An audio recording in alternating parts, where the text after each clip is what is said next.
Assalamualaikum warahmatullahi wabarakatuh. Halo Sobat Milenial, berjumpa kembali dalam program Ngobrol Bareng bersama aku Via Junita atau VJ. Dan pastinya di setiap episode Ngobrol Bareng kita akan mengundang teman-teman Ngobrol Bareng untuk membahas suatu hal yang seru-seru banget dan pastinya yang lagi happening. Nah, di episode kali ini seru banget karena kita akan membahas soal hedonisme anak masa kini. Pasti di era zaman sekarang, di era digital gitu, kita udah nggak asing ya dengan istilah hedon gitu kan. Sebagian orang gitu berlomba-lomba untuk menunjukkan gaya hidupnya. Tapi sebenarnya apa sih hedonisme itu? Jadi kita akan mengundang teman ngobrol bareng kali ini. Beliau juga merupakan salah satu dosen tentunya, dan kita akan ngobrol mengenai suatu hal hedonisme ini. Jadi langsung aja, ini dia Kak Alma. Halo Kak Alma. Halo Mbak VJ. Oke Kak Alma, gimana Kak kabarnya? Alhamdulillah baik. Mungkin Kak Alma bisa sapa dulu nih Sobat Milenial yang ada di rumah nih Kak. Iya, halo teman-teman semua, Sobat Milenial. Semoga dalam keadaan sehat semua ya. Oke, amin. Kak Alma, sebelum kita bahas ya tema yang sekarang, mungkin juga aku dan Sobat Milenial juga pengen tahu nih Kak Alma tuh sebenarnya siapa sih gitu kan. Terus sekarang kesibukannya apa aja gitu. Sekarang kesibukannya sebagai dosen di salah satu universitas di Kota Bandung, dosen ilmu komunikasi, terus juga sekarang masih aktif sebagai mahasiswi S3 di Universitas Pajajaran. Ngambil ilmu komunikasi juga. Terus juga sebagai kemarin terakhir masih jadi tenaga ahli di KPI Pusat, kemudian juga sebagai bisa dibilang podcaster mungkin ya, gitu. Terus juga masih suka aktif untuk sebagai asesor psikologi, gitu Mbak VJ. Ini kayaknya teman ngobrol bareng yang pertama kalinya mengundang dosen, jadi agak seru nih, mungkin menyamakan perspektif dari sudut pandang secara dosen gitu kan. Biasanya kan kayak teman-teman ngobrol bareng kayak siapa gitu. Nah kali ini mungkin spesial banget nih Sobat Milenial, kita ngundang Kak Alma itu sebagai dosen komunikasi yang mungkin berhubungan nih sama perilaku hedonisme yang mungkin Sobat Milenial di rumah tahu gitu. Oke Sobat Milenial nih, Kak Alma, kita samain dulu perspektifnya mungkin ya. Sebenarnya apa sih Kak hedonisme itu? Hedonisme itu kan sebenarnya bahasanya pertamanya dari kata hedon itu sendiri ya. Hedon itu sebenarnya hanya sebatas mencari kesenangan aja. Sebetulnya itu. Cuma mungkin ya ini berkaitan dengan kaum milenial zaman sekarang ya. Mungkin kita juga masih termasuk ya Mbak VJ ya, masih termasuk kaum milenial ya, yang kayaknya lebih mudah terbawa arus dari si hedon itu sendiri, yang akhirnya jadi kalau sekarang tuh hedon itu lebih banyak dikaitkan dengan penghamburan materi dan lain sebagainya gitu. Padahal pada dasarnya kalau dari kata hedon sendiri itu adalah sebatas mencari kesenangan semata gitu. Nah, si hedon ini sebenarnya masih bisa ada taraf-tarafnya, masih masuk dalam taraf wajar, karena sebetulnya kalau hanya untuk mencari kesenangan, setiap orang itu kan punya yang namanya defense mechanism gitu ya. Nah, defense mechanism ini kan bagaimana si orang bisa memposisikan dirinya untuk tetap bisa merasa aman, merasa nyaman, merasa senang gitu. Nah, kalau di zaman sekarang kaum milenial nih teman-teman semua, sobat-sobat milenial, pasti banyak orang yang lebih menjadikan hedon ini sebagai suatu bentuk defense mekanismenya sendiri gitu. Gitu mungkin Mbak VJ ya. Jadi sebenarnya hedon tuh pada intinya tuh mencari kesenangan untuk diri sendiri begitu ya Kak? Kan mencari kesenangan. Sekarang tuh anak-anak ngomongnya kalau misalkan hedon tuh kayak misalkan jalan-jalan kemana gitu, foya-foya, hedon banget gitu, makanya ada istilah kayak gitu. Tapi ternyata dalam maknatifnya itu sendiri, hedon itu adalah mencari kesenangan untuk diri sendiri gitu kan, untuk ngerasa dirinya tuh ngerasa aman, tadi defense mekanisme itu sendiri gitu ya. Jadi kalau boleh tahu nih Kak Alma, sebenarnya apa sih dampak positif dan juga negatif dari perilaku hedonisme ini tuh? Kalau ngomongin dampak positif ya mungkin kita akan merasa nyaman ya, ibaratnya jadi terbooster lagi energi kita untuk misalnya setelah melakukan penatnya pekerjaan gitu ya, terus atau enggak untuk teman-teman yang masih kuliah masih sekolah gitu kan, lelahnya sekolah lelahnya kuliah kemudian ingin mencari kesenangan dengan hedon yang masih dalam taraf wajar gitu ya, itu positifnya bisa membooster lagi energi supaya kita bisa semangat kembali gitu ya.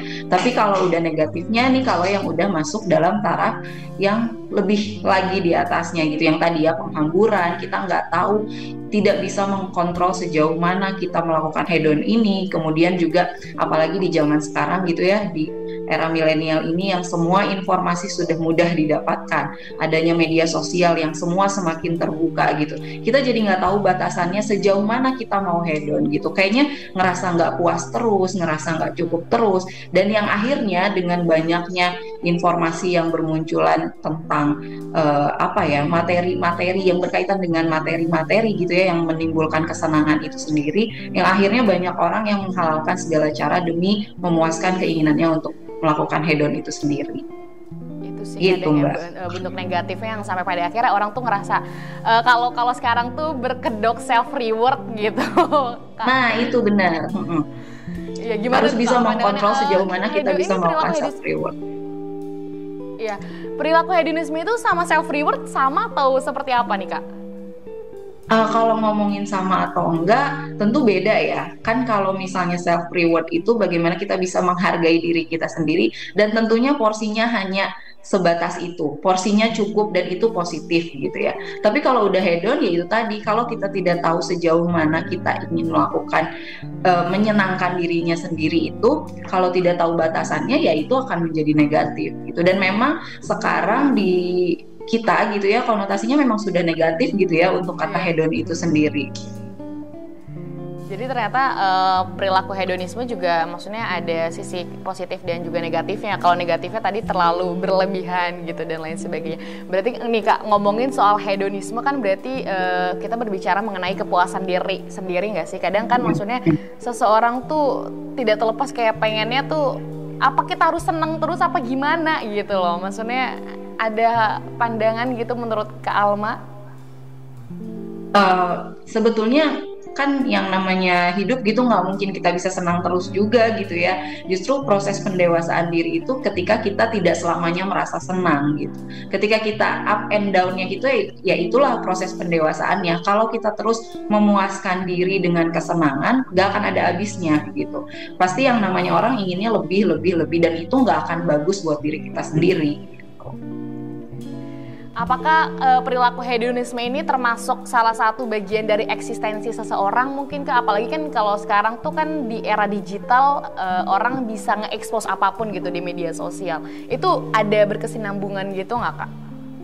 Ya, itu sangat berkesinambungan ya, yang tadi dibilang bahwa sekarang media sosial udah sangat mudah orang melihat apa, tapi ya itu jadinya nggak ada batasan. Misalnya kita sebetulnya membutuhkan A, tapi karena kita ngelihat di media sosial adanya A, B, C, akhirnya pengen semua dicoba, pengen semua dilewatin, ngelihat orang apa, pengen ngikutin itu gitu, terus-terusan seperti itu, yang akhirnya jadi kayaknya kalau misalnya saya nggak bisa dapetin itu, saya jadi nggak eksis gitu. Jadi eksistensi itu patokannya jadi bingung gitu, karena semakin melihat orang lain pasti ada orang yang lebih di atas kita kan gitu.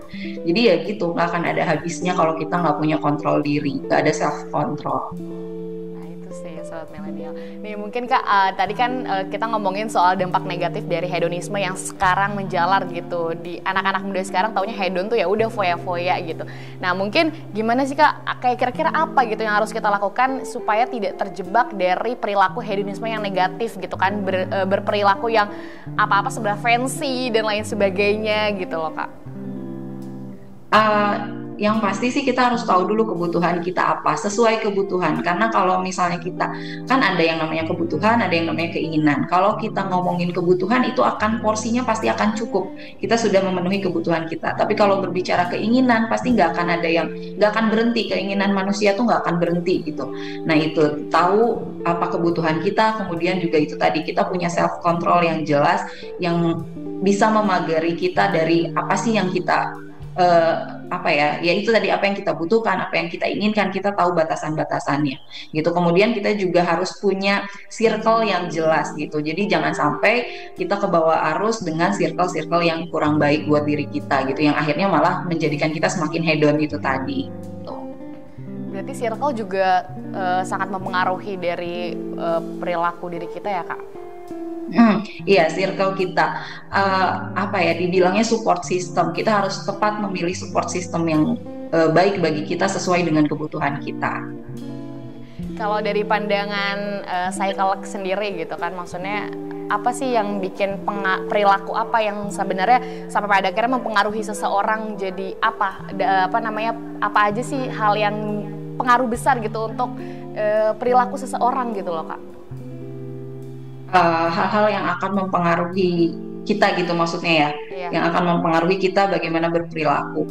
Yang pasti sih lingkungan ya, orang terdekat, lingkungan itu pasti akan mempengaruhi bagaimana diri kita. Nah makanya balik lagi, kalau kita udah punya self yang bagus, self control, kemudian self esteem, bagaimana kita menghargai diri kita sendiri, jadi akhirnya kita tahu porsinya gitu, bagaimana kita bisa memberikan tadi ya, kalau ngomongin self reward, jadi self reward yang pantas untuk diri kita, yang baik untuk diri kita itu seperti apa gitu. Jadi yang pasti yang akan mempengaruhi bagaimana perilaku kita itu tentunya pikiran kita sendiri, kemudian dipengaruhi oleh lingkungan dan orang-orang terdekat.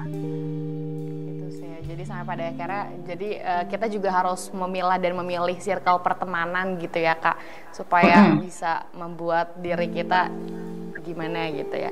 Oke Kak, apa namanya kira-kira berarti kan pandangan Kakak nih dalam perilaku hedonisme saat ini tuh seperti apa sih Kak?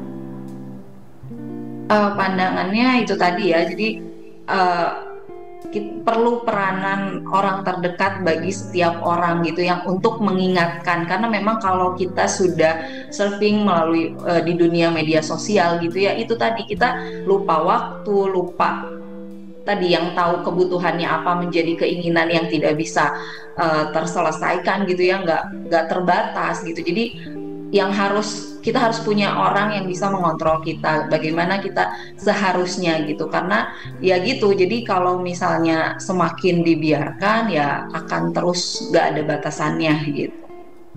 Oke, nih Kak, kita akan ngobrol lagi nih Kak, tapi kayaknya kita akan jeda yang satu ini. Jadi Sobat Milenial jangan kemana-mana, tetap di Ngobrol Bareng.